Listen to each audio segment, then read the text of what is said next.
In this part, the buck regulator in the discontinuous conduction mode is explained.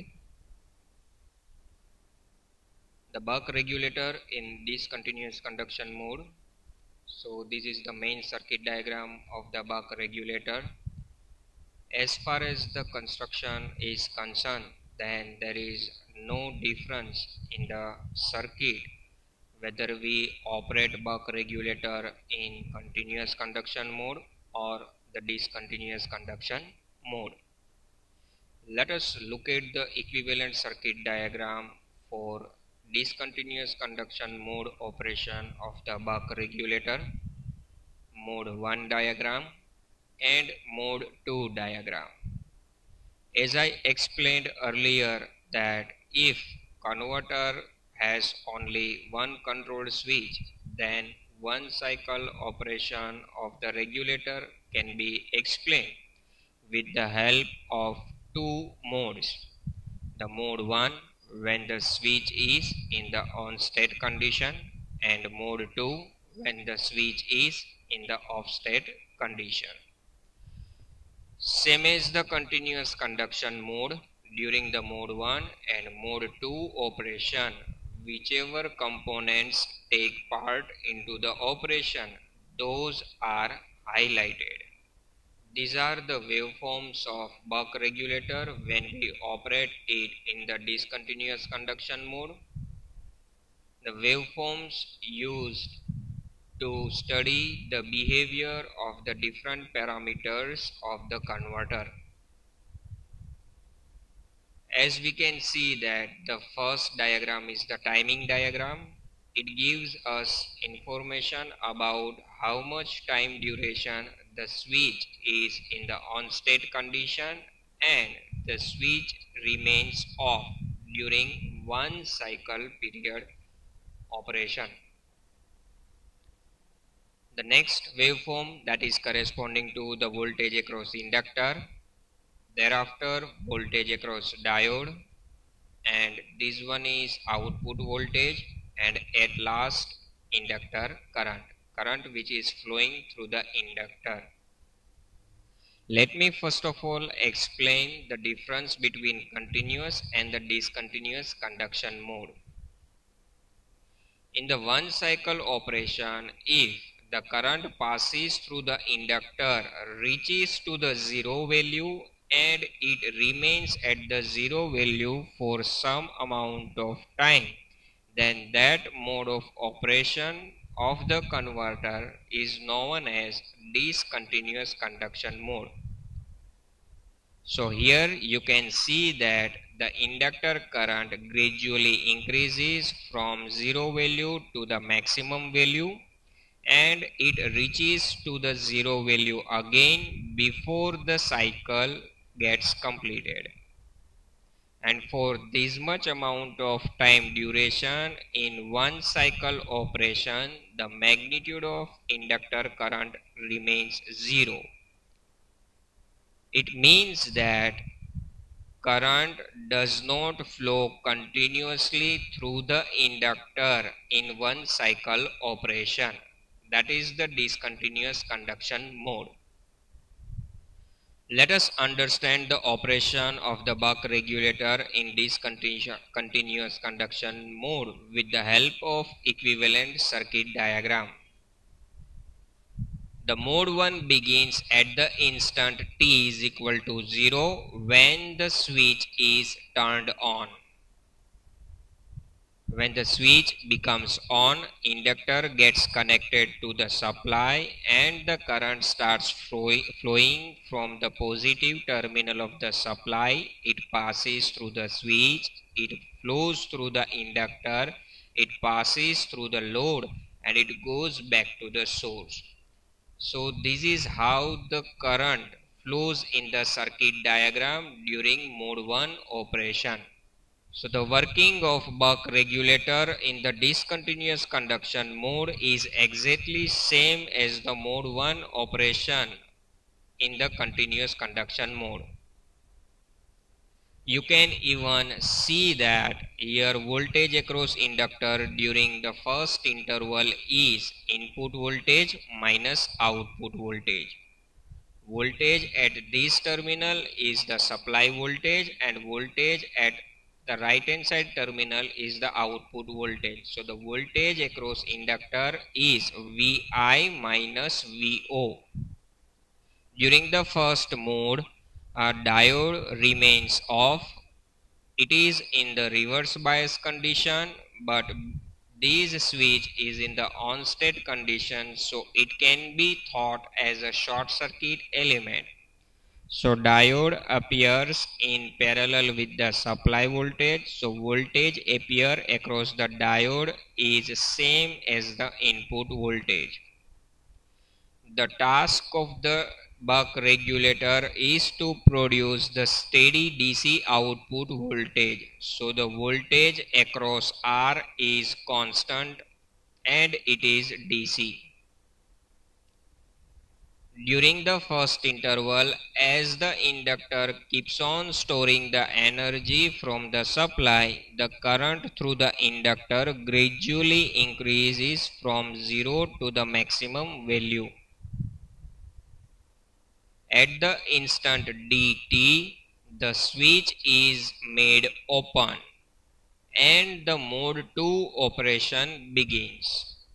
When the switch is turned off, the polarity across inductor gets reversed, which means the right hand side terminal becomes positive and the left hand side terminal becomes negative, due to which the diode comes into the forward bias condition and it provides the path for the current which delivers the energy from inductor to the load. So this diode is known as the freewheeling diode. As the inductor releases its energy into the load, the current flowing through the inductor IL gradually decreases from maximum value to the minimum value. The direction of the current, it starts from the inductor, it passes through the load, it passes through the diode and it goes back to the inductor. Once the inductor releases its energy completely, then there will no more energy inside the inductor, so the current through the inductor is 0 till the next cycle begins. So during this time period, the circuit remains in inactive state, and thereafter at the instant t, once again the switch is closed and for the second cycle mode 1 operation begins. So continuously repeating mode 1 and mode 2 operation, the buck regulator produces this continuously steady output DC voltage across the load.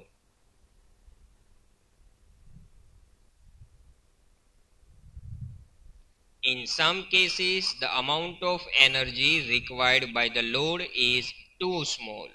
So in such case, the current through the inductor falls to 0 during the part of the period.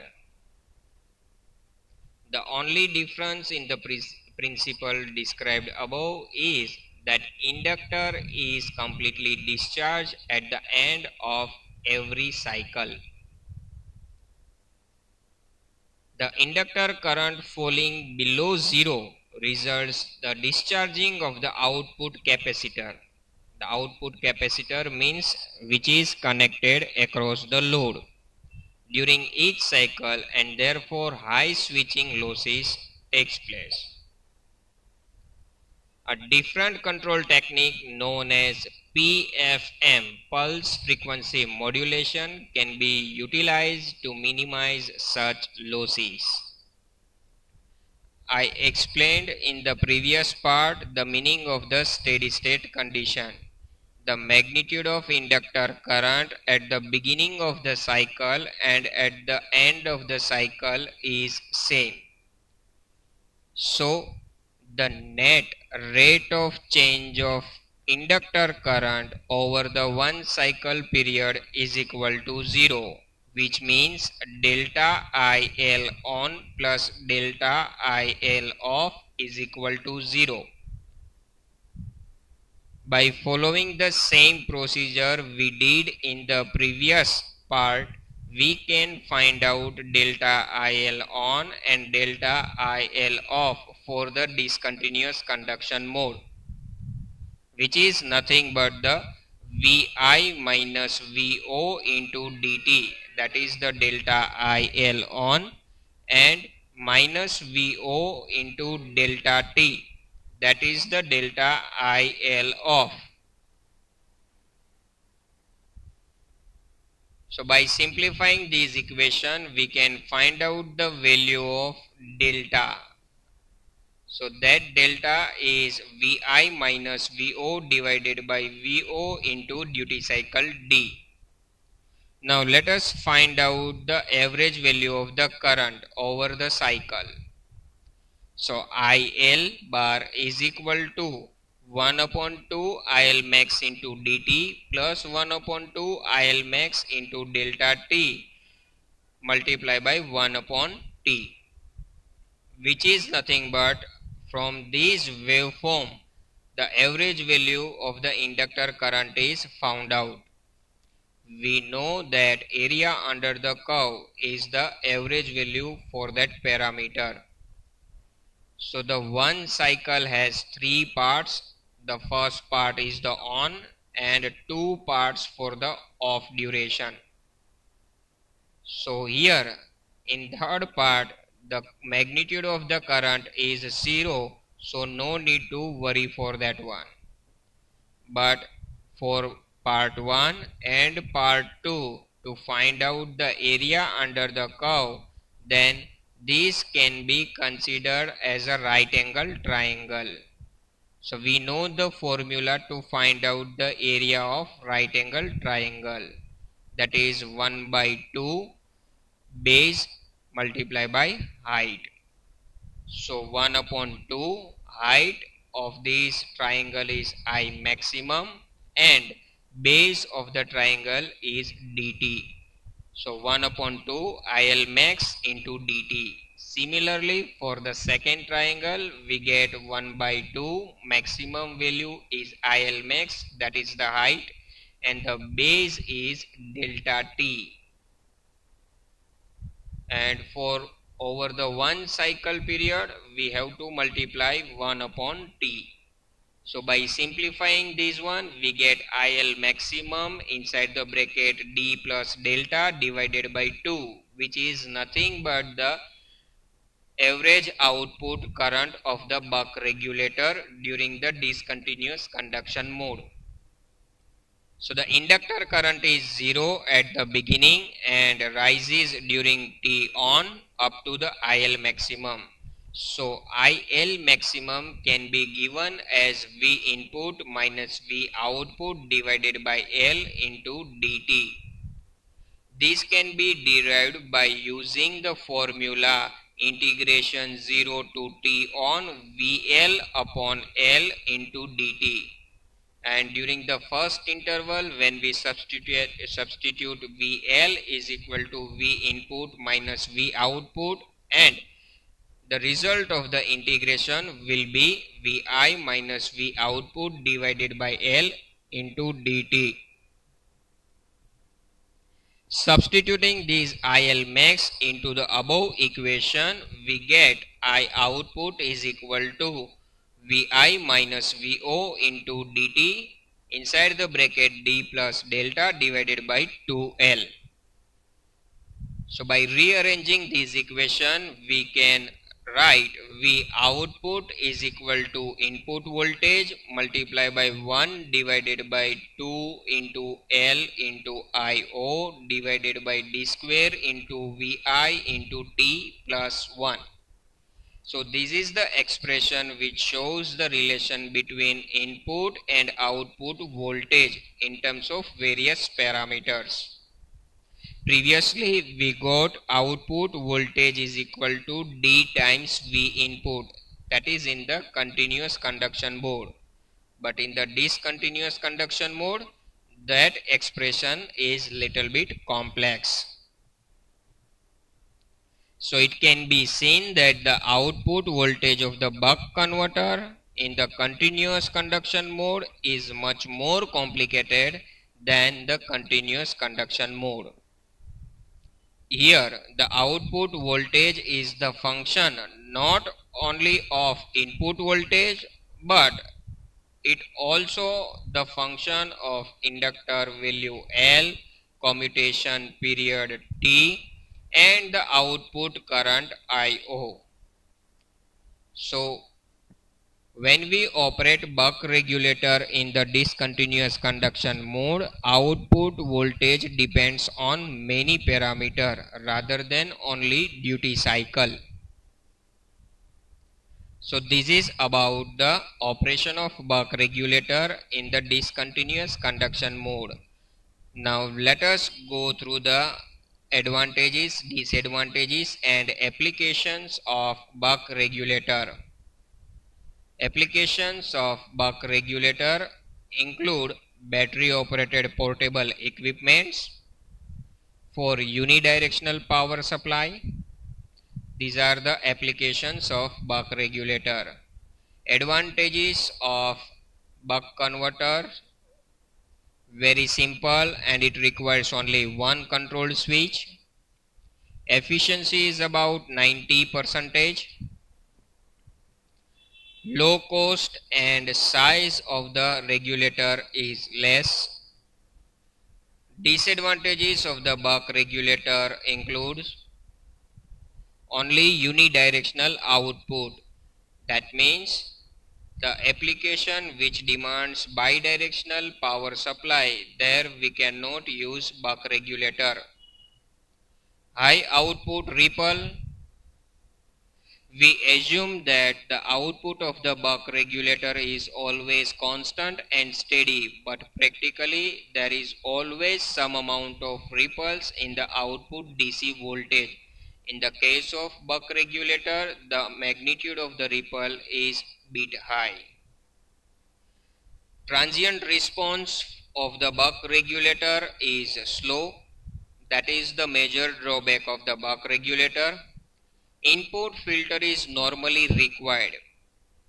The requirement of the filter exists if a readily DC supply for the buck regulator is not available. If AC is converted into DC for generating the DC supply for buck regulator, at that time this input filter is required.